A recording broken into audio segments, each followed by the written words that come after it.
After the end of World War II, the world was split into two, East and West. This marked the beginning of the era called the Cold War.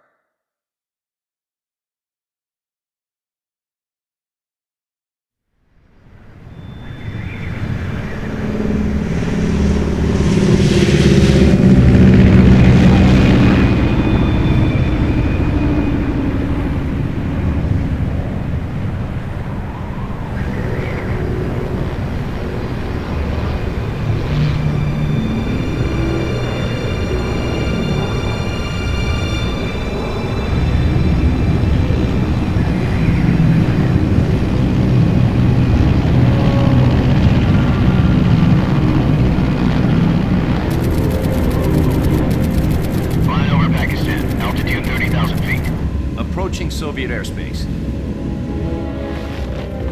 20 minutes to drop off. Commencing internal depressurization. Equipment check. Arm main parachute. All right. Ready to go. Drop zone still showing a high pressure mass.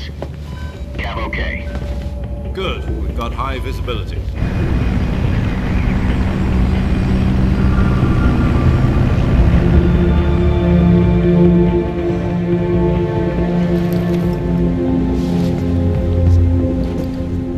Cigar.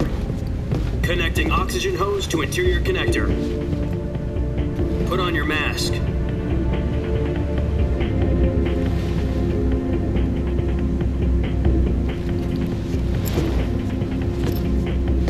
Does this pantywaist know what he's doing? Approaching release point. 10 minutes to drop off. Hey, are you deaf? He said put out the cigar and put on your mask.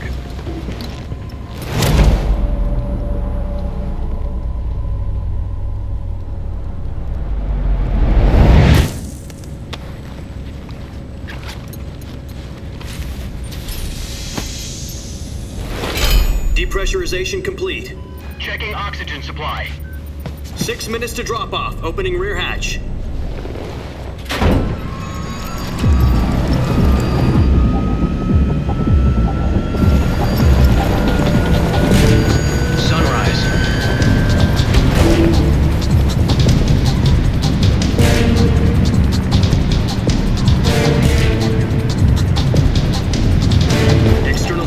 Minus 46 degrees Celsius. 2 minutes to drop off. Stand up. You'll be falling at 130 miles per hour. Try not to get frostbite from the wind chill. 1 minute to drop off. Move to the rear. Activate the yellow bottle. This is one for the history books. The world's first halo jump. 10 seconds to drop off. Stand by. Status okay, all green. Prepare for drop-off. Countdown. 5, 4, 3, 2, 1. Spread your wings And fly. God be with you.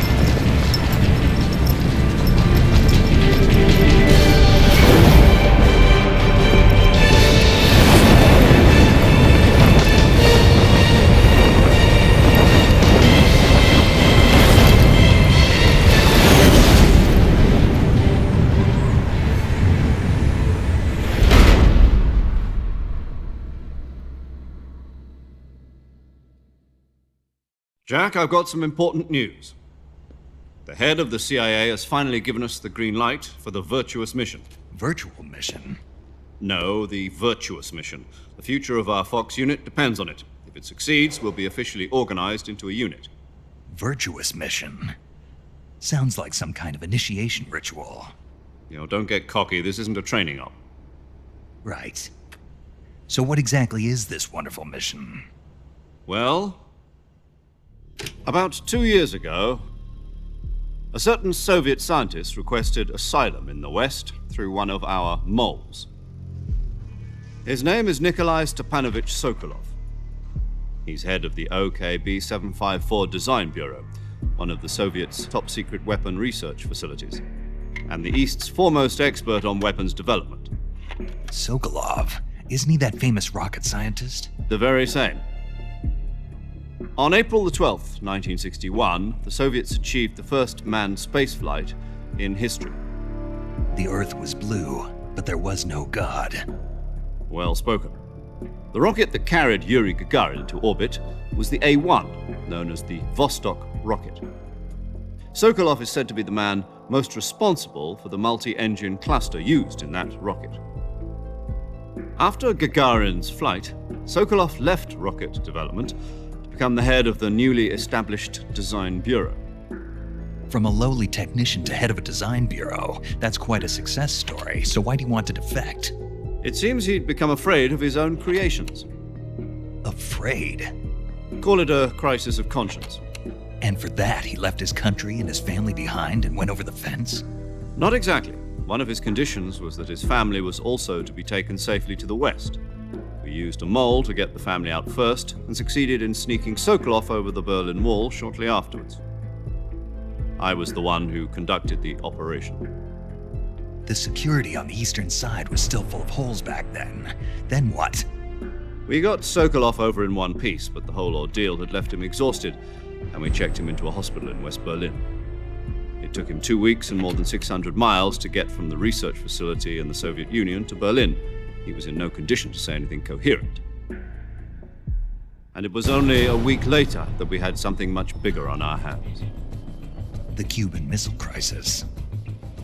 October the 16th, 1962, President Kennedy received word that the Soviets were in the process of deploying intermediate-range ballistic missiles in Cuba. The President demanded that the Soviets dismantle and remove the missiles. At the same time, he announced a naval blockade to prevent further missile shipments from reaching Cuba. But the Soviets didn't back down, instead placing their armed forces on secondary alert. Soviet transport ships carrying missiles continued on course towards Cuba.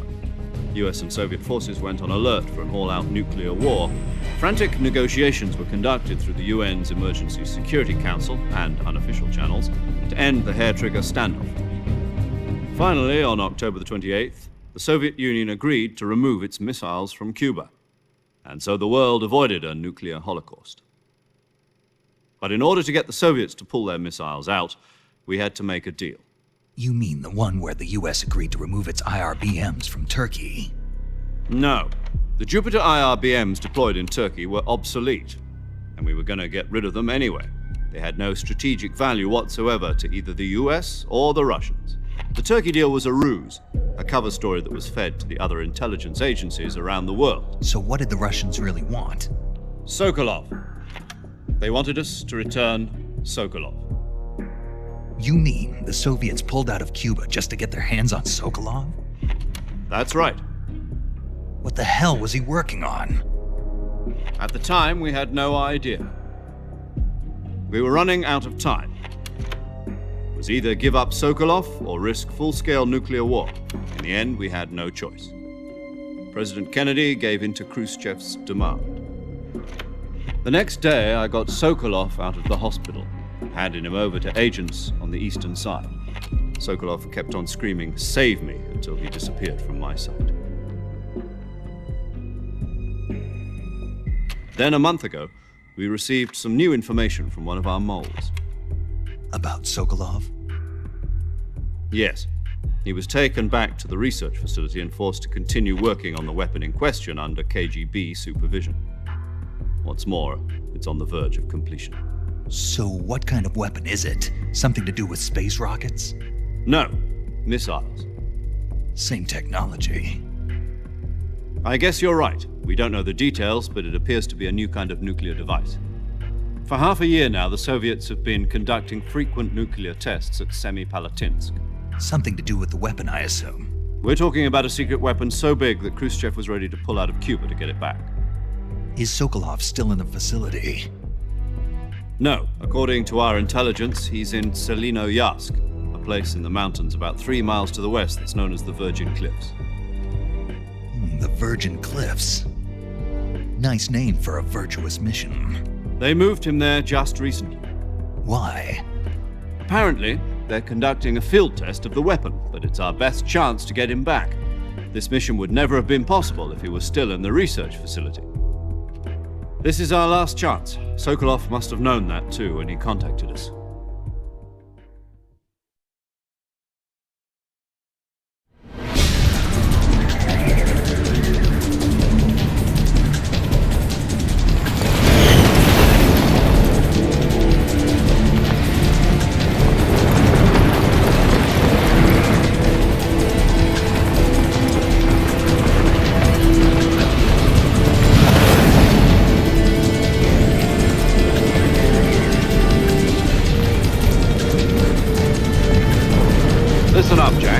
mission is to infiltrate Selino Yask in the Soviet mountains, ensure the safety of Sokolov, and bring him back to the west.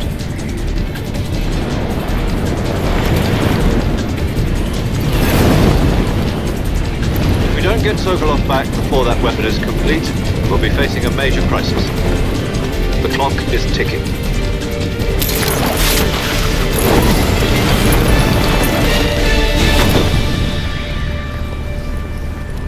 Once we've confirmed the rescue of Sokolov, stand by at the recovery point. A recovery balloon will be dropped at that point. Helium will be pumped into the balloon to inflate it. The process takes about 20 minutes. Once it's complete, the gunship's arm will latch onto the balloon and pull it up. The Fulton surface-to-air recovery system. I'm familiar with the theory. Take it easy. It's been combat proven. Do you think Sokolov is up to it? The shock will be less than during a parachute jump, and the arm can handle up to 500 pounds. So you're planning on going over the border in a single combat Talon? She's equipped with two 6-barrel 20mm Vulcan cannons, as well as two 40mm machine guns. Sounds like she could hold her own against a battalion of tanks. Even with the fuel in the reserve tank, we're facing a 4-hour time limit. If all goes well, it shouldn't take more than a few hours. Home in time for dinner. But if anything goes wrong, you'll be eating dinner, breakfast, and all the rest of your meals in the jungle.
Do you copy?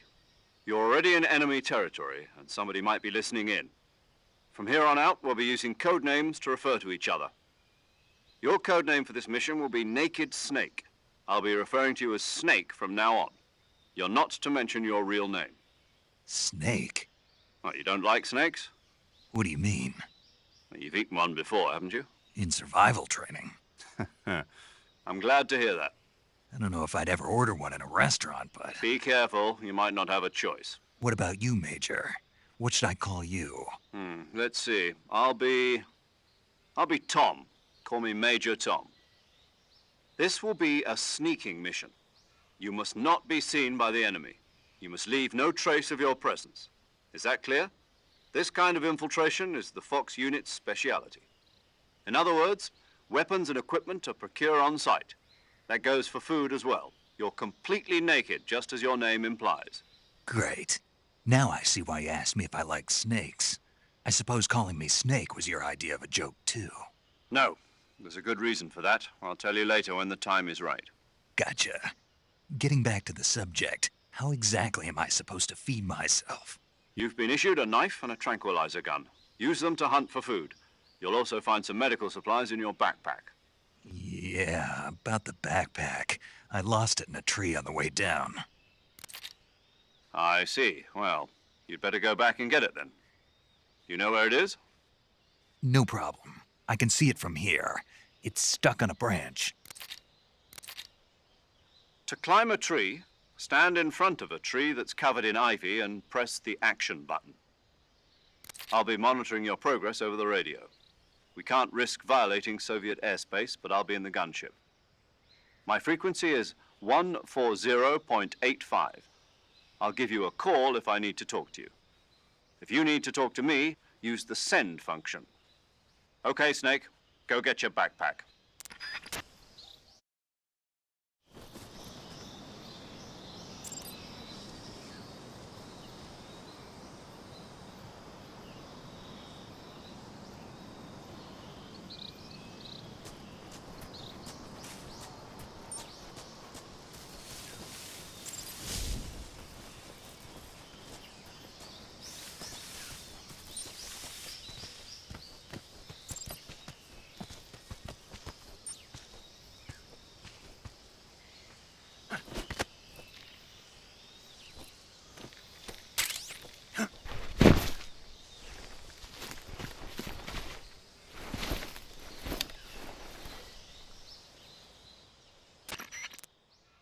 I see you've retrieved your backpack, Snake. To equip a weapon, it's necessary to take it out of your backpack. In the survival viewer, choose Weapon from the backpack. Your available weapons will be displayed in a list on the screen. From that list, choose the weapon you want to equip and press the Enter button. For other equipped items, just do the same thing from Item. Got it. Use the survival viewer backpack. Yep, that's right. Survival is fundamental to this mission. After you've been out in the field for a while, your stamina will start to drop. If your stamina gets too low, it'll affect your performance. You won't be able to shoot accurately, for example, and your wounds won't heal as smoothly. Keep an eye on your stamina so you don't run out. To recover lost stamina, you can hunt for local flora and fauna. You can use either your tranquilizer gun or your knife to hunt. My only weapon is a Mark 22 Hush Puppy tranquilizer gun? That's right. It's been fitted with its own suppressor. However, the suppressor will deteriorate every time you fire. Once its durability reaches 0, the noise suppression effect will be gone. So don't get too trigger happy with it. The suppressor's durability is shown in the icon. Any weapons and equipment beyond what you're carrying now, you'll have to find as you go. I have to find my own weapons and equipment? Whose crazy idea was this anyway? Solo covert actions are standard Fox operating procedure. You can't leave any traces of your presence. No weapons, equipment, footprints, sweat, or bodily wastes. The same goes for bullets and cartridges, too. Your presence in enemy territory is already a violation of international conventions of warfare. There aren't supposed to be any American soldiers in Russia. It could spark an international incident. You can't let anyone see you. You can't let the enemy know you're there. This is a stealth mission. You're a ghost, Snake, in every sense of the word. And there'll be no rescue if you're captured. The military and U.S. government will deny any involvement in the affair. Then I'll just have to take care of myself, huh? I'm afraid so. You've been given a fake death pill for that purpose. SIS guidelines stipulate that soldiers on covert ops like this one be issued a potassium cyanide capsule. Tape it to your body so you can take it when you need to. How generous of you. Use it if you're taken prisoner by the enemy. It'll send you into a state of false death for a short time. Fooling them into thinking that I'm really dead. So, how do I come back to life? Just take the revival pill. You mean that thing they put in my tooth before the mission? That's the one. But be careful. If you remain in a state of false death for too long, nothing will be able to bring you back. Remember that. I'll keep it in mind. You said this was a solo mission, right? Right. I guess that means I can't count on any reinforcements. Correct. The mission rests entirely in your hands. A real one-man army. Relax. There's a support team ready to back you up over the radio. Who? I'll introduce them to you. This time, survival is of utmost importance. The first member of the support team will be in charge of monitoring your physical condition, acting as a medic, so to speak, as well as recording your mission data. She's a member of Fox as well, and she's here on the gunship with me. She? Hello, Snake. I'm paramedic. Nice to meet you. Paramedic. As in a medic who comes in by parachute. Aren't you going to tell me your real name? Are you going to tell me yours, Mr. Snake? My name, huh? It's John Doe. And they call you Jack for short. You're a regular Captain Nemo. A name means nothing on the battlefield. After a week, no one has a name. What's your name? Jane Doe. Very funny. I wasn't joking, but I'll tell you my name only if you manage to make it back alive. My frequency is 145.73. She's also in charge of recording your mission data. Whenever you want to save, send a message over the reserved save frequency, 140.96. So saving lets me record my mission data. That's right. It also records the state of your health. Good to know. There's one more person I want to introduce you to, Snake. Huh? Speaking of snakes, you remember the boss, don't you? A legendary soldier and your mentor. Actually, it was the boss that got the DCI's authorization in the first place. She's going to be serving as Fox's mission advisor. The boss is? She also helped me plan this mission. She and I were at SAS together. Jack, is that you? How many years has it been? Boss? That's right. It's me. Talk to me. Let me hear your voice. It's been 5 years, 72 days, and 18 hours. You've lost weight. You can tell just by the sound of my voice. Of course I can. I know all about you. Really? Well, I don't know anything about you. What's that supposed to mean? Why'd you disappear on me all of a sudden? I was on a top secret mission. You didn't need me anymore. But there were still so many things I wanted you to teach me. No, I taught you everything you needed to know about fighting techniques. I taught you all I could. The rest you needed to learn on your own. Techniques, sure. But what about how to think like a soldier? How to think like a soldier? I can't teach you that. A soldier needs to be strong in spirit, body, and technique. And the only thing you can learn from someone else is technique. In fact, technique doesn't even matter. What's most important is spirit. Spirit and body are like two sides of a single coin. They're the same thing. I can't teach you how to think. You'll just have to figure it out for yourself. Listen to me, Jack. Just because soldiers are on the same side right now doesn't mean they always will be. Having personal feelings about your comrades is one of the worst sins you can commit. Politics determine who you face on the battlefield. And politics are a living thing. They change along with the times. Yesterday's good might be tomorrow's evil.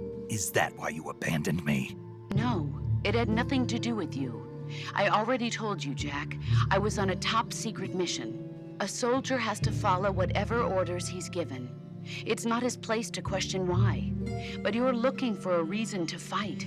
You're a natural-born fighter, but you're not quite a soldier. A soldier is a political tool, nothing more. That's doubly true if he's a career soldier. Right and wrong have no place in his mission. He has no enemies and no friends. Only the mission. You follow the orders you're given. That's what being a soldier is. I do whatever I have to get the job done. I don't think about politics.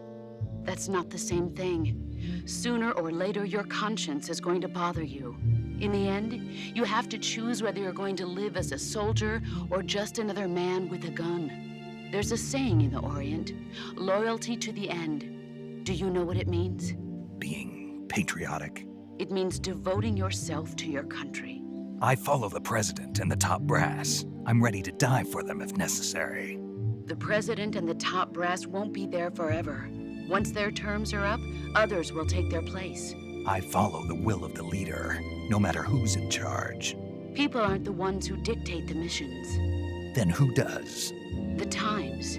People's values change over time, and so do the leaders of a country. So there's no such thing as an enemy in absolute terms. The enemies we fight are only enemies in relative terms, constantly changing with the times. As long as we have loyalty to the end, there's no point in believing in anything, even in those we love. And that's the way a soldier's supposed to think? The only thing we can believe in with absolute certainty is the mission, Jack. All right, but do me a favor. What is it? Call me Snake. Snake. Oh, right. Your codename is Snake. It suits you well. That's right. The legendary unit that the boss put together during World War II was a snake. the Cobra Unit, a group of heroes that brought the war to an end and saved the world. As long as you've got a legendary hero backing you up, you'll be fine. Isn't that right, Snake? Yeah, I can't think of anyone else I'd rather have with me. Oh, and one more thing, boss. Yes? It's good to hear your voice again. Same here. After all, who knows if either of us will make it out alive? Snake, you are always best at urban warfare and infiltrating buildings. But this is the jungle. Survival is going to be key. Those CQC techniques I taught you are sure to come in handy. CQC? Close quarters combat, huh? I've been in the Green Berets for the past few years. I'm probably pretty rusty. Not to worry. I'll be here to help you remember. After all, this is your first actual survival mission. I'll be supporting you over the radio. Where are you, boss? Next to the Major? The boss is communicating with us by radio from aboard a Permit-class submarine in the Arctic Ocean. My frequency is 141.80. Call me if you need my advice on battle techniques. Gotcha. Your mission is to retrieve Dr. Sokolov. Dr. Sokolov is being held in an abandoned factory located to the north of your current position. Avoid heavy combat and don't let anyone see you. Don't forget that this is a stealth mission.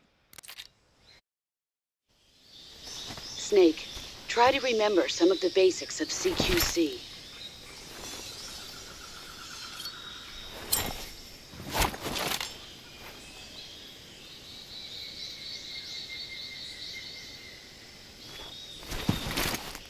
Commencing virtuous mission now.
Major, I've spotted 2 enemy soldiers. They're probably KGB troops sent to guard Sokolov. AK-47s and grenades.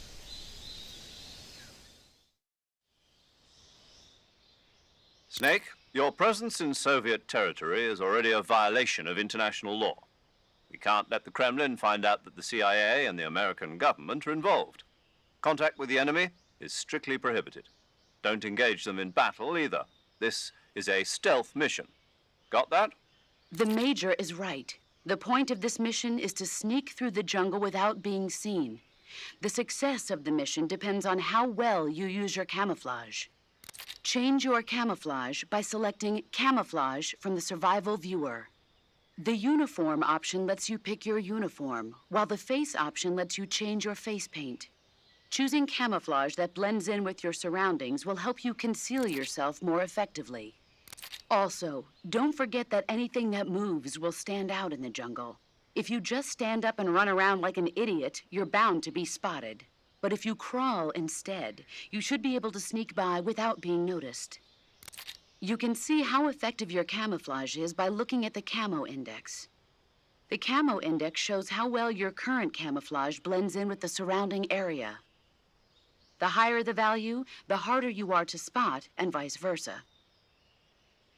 The key is to make yourself one with nature.